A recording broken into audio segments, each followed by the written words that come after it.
Dear Diary, June 2, 1997 ay umuwi ako sa Northern Samar kasama ang tatay ko. Ito ang napagplanuhan na sa Labisares ako mag-aaral ng high school. Sa ngayon, paalam muna Laguna.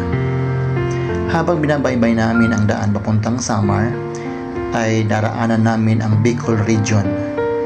Bigla akong nalungkot.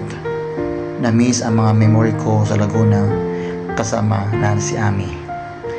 Na ngayon, nawala kaming komunikasyon. Umaga ng June 3 ay nakarating kami sa port ng Alin, Northern Samar. Ganito ang buhay namin, halos hindi mabilang ang pabalik-balik sa Laguna at Samar. Kung medyo maginhawa sa Laguna ay pupunta doon at babalik sa Samar kung medyo mahirap. June 4, 1997 ay ang unang araw ko bilang high school. First year high school ako sa Labisares Agro-Industrial School na malapit lang sa bahay namin. Masaya pero halos hindi pa ako makamove on sa Laguna. Nasa section 3 ako.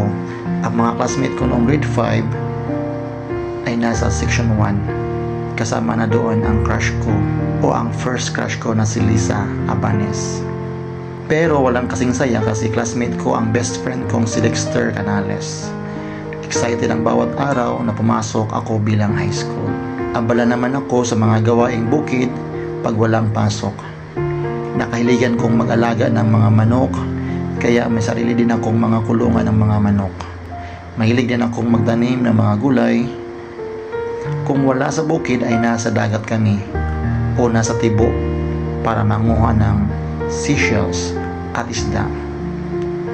Masaya ang buhay probinsya kasi malinis ang kapaligiran na hindi gaya sa binyan na maraming tao at mapolusyon na.